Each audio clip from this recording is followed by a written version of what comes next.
উপাসক হয়ে নিরন্তর ব্রহ্ম চিন্তনে মগ্ন।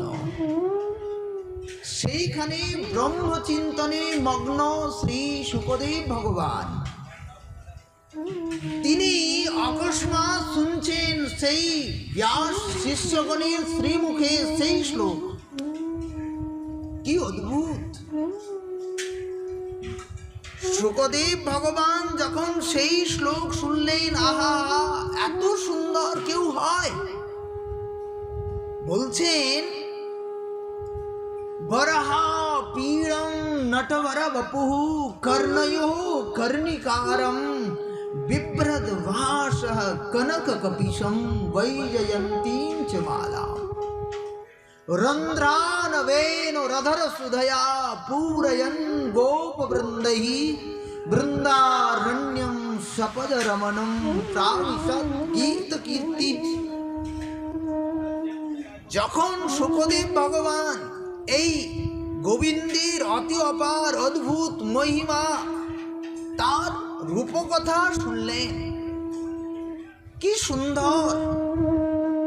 মা যশোদা যেভাবে গোবিন্দকে শৃঙ্গার করিয়েছেন, ত্রিভঙ্গ ললিত হয়ে তিনি দণ্ডায়মান হয়ে আছেন, আর তিনি ত্রিভঙ্গ ললিত ভাবেই বংশীকে ধারণ করে রয়েছেন।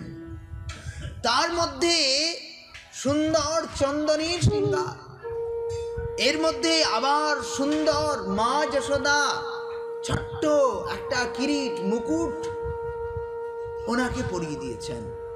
এই মুকুটের ওপরে একটা ময়ূরের পাখা, চূড়ক চূড়ে ময়ূর শিখণ্ডক মণ্ডিত মালতী মাল। চূড়ক চূড়ে, চূড়ার চূড়ায় এই যে মুকুট, মুকুটের ওপরে সুন্দর ময়ূরের পাখাটা। সেই বনপ্রদেশে বৃন্দাবন বনবিথিতে যখন তিনি দণ্ডায়মান হয়েছেন সখাগণের সঙ্গে, শ্রীকৃষ্ণ গোচারণ করবার সময়, লীলা করবার সময় সুন্দর শিরি শিরি বাতাস প্রবাহমান হচ্ছে। সেই বাতাসে ময়ূরের পাখাটা এত সুন্দর করে নড়ছে, আর এত দিব্য শোভা শ্রী গোবিন্দের। চূড়ক চূড়ে ময়ূর শিখণ্ডক মণ্ডিত মালতী মাল। তার মধ্যে আবার মালতীর মালা গলায় পরিধান করিয়েছেন। এর মধ্যে বলছেন, পরিমলে মাতি ভ্রমরা ভ্রমরি কত গুঞ্জরে তৈ রসাল। গোবিন্দের মুখারবিন্দের শোভা বর্ণন করছেন, বলছেন ওই যে বনমালা তিনি ধারণ করেছেন, গলদেশ থেকে চরণ পর্যন্ত বিভিন্ন ফুল দিয়ে সেই বনমালা তৈরি হয়েছে।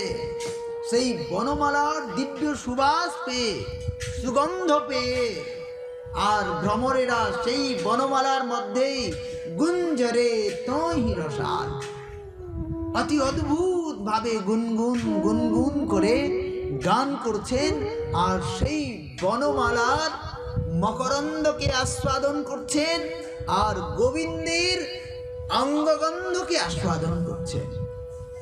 ওই যে ভ্রমরেরা ওই পুষ্পমালার মধ্যে গুনগুন করে গুঞ্জার করছে, গোবিন্দেরও অতি অপার সুখ হচ্ছে।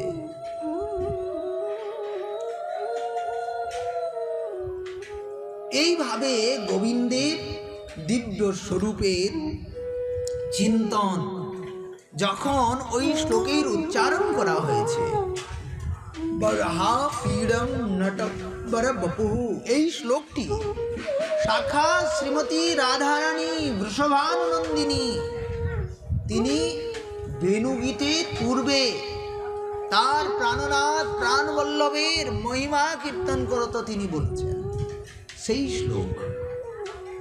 তো